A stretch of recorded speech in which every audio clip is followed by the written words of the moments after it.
The collapse of SVB, the second largest bank in US history to collapse. This could be pretty bad, and I'm going to very simply explain what's going on. So the bank has customer deposits, and as a bank, you're trying to generate yield.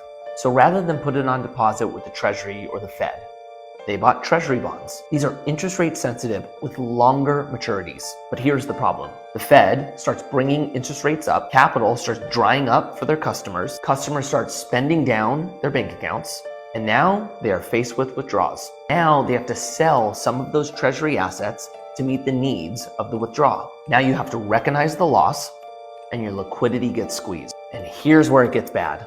They go out looking for capital, and a couple big consultants to the hedge fund industry whisper to some of their clients, get your money out of that bank. And now the Fed has to jump in. So next step is the FDIC goes out to find a buyer. They'll negotiate a purchase from another bank, and that bank will come in and take over. If they can't find another bank, you've got a problem. Now the customer deposits are frozen, and they're probably going to be frozen for a while.